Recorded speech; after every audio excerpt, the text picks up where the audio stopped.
but it's also working against you. And this is bigger than boredom, and I want to explain why. So, the version of yourself that you've been performing has finally caught up to you, and it's slowly making you resent your content, and ultimately, why you and inconsistency feel like life partners right now.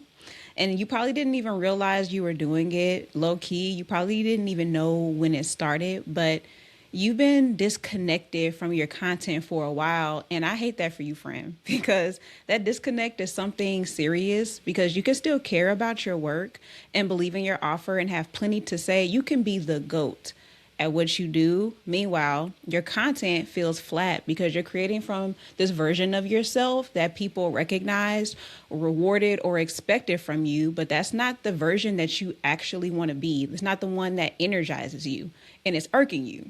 I know it is, which is why it looks like I'm bored with my content. But what you really mean is I don't feel connected to this role that I'm playing in this content. I don't feel like this reflects the way I actually think anymore. And I'm tired of translating myself into a format that makes sense to other people but drains the life out of me. And that's the thing that's deeper than simply needing content ideas. The perception of you has actually become a content trap. And if people keep seeing you in a certain way, it's actually really easy to create content from that version of you. They think that you're an inspirational person, so now you're over here making encouraging, motivational content. Or maybe you're the funny one and the pressure is on for you to always crack a joke. Every post needs to be profound because people think you're this deep thinker. And you might be, but you get the gist of what I'm saying.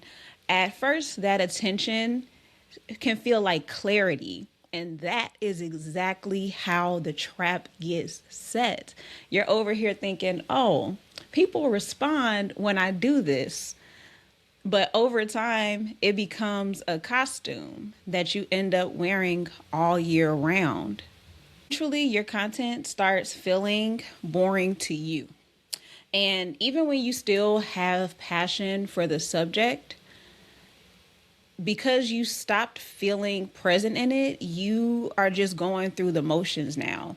And avoidance is actually one of those signs of misalignment, even though people like to call it laziness. And this is the point that I really want to get across to you, is that avoidance is not always laziness. And actually, I'm going to go out on a limb and say most times it's not laziness, because it's your body's way of saying, I don't want to keep reinforcing this version of me. And that's fair, especially when you don't know why you're doing it, or you don't even realize that you're doing it. So it ends up looking like procrastination, overthinking, or when you get like that sudden urge to rebrand, even though you really don't need to rebrand. And you get tired of all of your content ideas because it feel like the same old. And that's when you get annoyed when people ask you for more of the thing that you're doing, because that's how tired you are of it. And you know what I mean when I say that. I know you felt that before.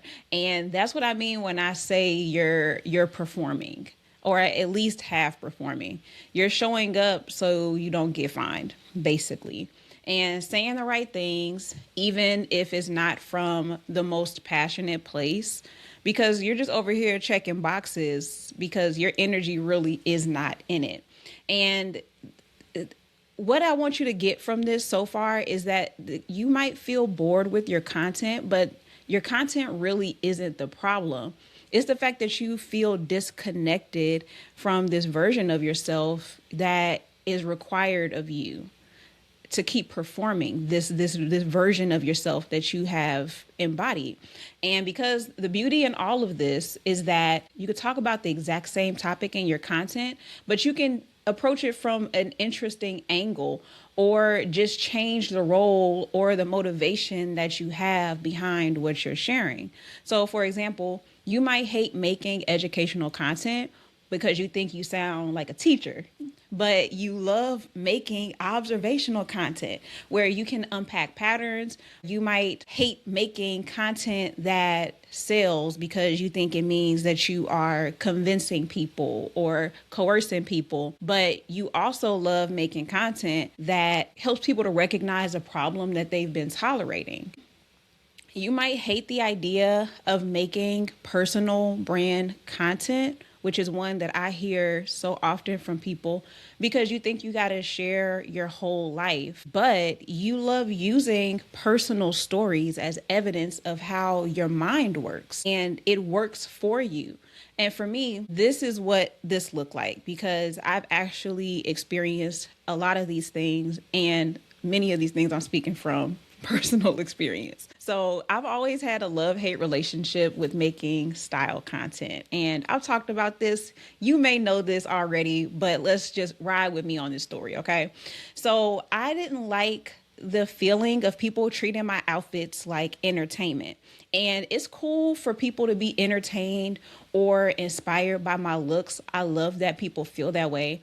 But what I really love is talking about style as an identity, not just the clothes that I'm wearing. And I like talking about giving yourself permission and having creative authority. And so the general topic of style is the same, but internally I shifted the way that I approached it and even what it means to me and what I wanted to convey. And that's where the distinction between style, skill, motivation, and branding all becomes useful, because someone may be skilled at making a certain type of content, but it doesn't match their thinking style, their creative thinking style. And even if it does match their thinking style, it may not match their motivation anymore, or maybe it never matched the motivation. It just was the most accessible way for you to get your point across at the time. You likely are getting engagement from it, but you feel disconnected from it. You feel disconnected from the brand that you actually want to build. And that's what got you feeling like, nah, I'm good, actually. I'm good on this content. I'm going to just do what I need to do. It can be performing well, which actually is adding to the problem that you got right now, because now you're feeling trapped by the proof. Well, if people like when I do this, I guess I should just keep doing it. But what if people are actually responding to something that's real, but ultimately it's not the thing that you want to keep centering. You don't want to keep making this the center of what you do. And that's where the real challenge comes into play. So the content may be working, but it is also working against you. And your content can be effective, and it can also still be out of alignment. You can get all the views, all the comments, all the compliments, saves. You are probably even getting leads from this, but you're simultaneously training your audience to expect the wrong thing from you, and you're creating your own prison, your own trap in what was meant to be the thing that was an embodiment or an expression of you. Also being in service to others. It shouldn't just be one or the other. And so what you think is boredom with your content is low-key resentment. Actually, it's high-key resentment, because now it's slowly building up and you're rolling your eyes at your content because you're just maintaining this misunderstanding and feeding a perception that you don't actually want to grow. You're building recognition around something that feels you adjacent, but is deep down not even close to what you're trying to do.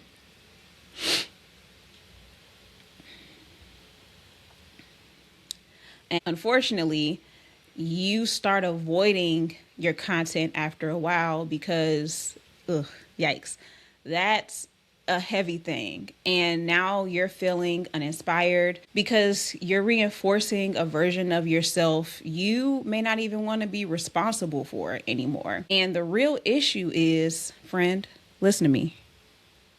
You're tired. Okay? You're tired. You got something that we're going to call role fatigue. It's easy to mistake it for content fatigue, but the difference here is that you're tired of being whatever you've become by mistake. And this happens to so many of us as creatives, as entrepreneurs. And I don't want you to feel ashamed by any of this. What I really want for you is to recognize what's going on so that you can start to feel inspired and have fun with your content again. Because you're probably tired of being the helpful person, the polished person, the relatable person, the educator, the stylish one, the thought leader, the funny friend, the person who's always got a lesson. And the gag is that you're likely multiple of these roles, but any one of them is making you feel suffocated. It's too small for you. It's too small for what you're trying to do. And that's what's making your content boring. And that is what I mean by it is expired. That role is tired. So remember when I mentioned expired clarity a few weeks ago in a video? Maybe it was a video. I'm not sure which one it was, y'all. It might have been my emails. I don't remember exactly. It's a lot of content I've been making. But the point is, I mentioned something called expired clarity. It's when the clarity that you had worked for a season, but now it's too narrow for where you are now. I want to give y'all a few questions that you can ask yourself so that you can recognize if you're here, because if you've been listening this long, you probably are, but this is going to really help you to narrow it down. So the first question I want you to answer is, what version of me does this content require me to perform? Is it still true or is it familiar? Number 2, am I bored with the topic or the angle I keep forcing myself to use? 3, am I avoiding content because I lack discipline, or is it really because I don't want to keep being seen the way that I've been seen? Number 5, what would this topic sound like if I stopped trying to perform the role that people expect from me or that they've been rewarding me for performing? I know they're a little deep, but I want you to think about this because this is going to be important in helping you to recognize what your true problem is when it comes to your content. So I want to encourage you with something though. You're not bored with your content. You're not lazy or undisciplined. So let's go ahead and remove all of those labels from your vernacular. Thank you very much.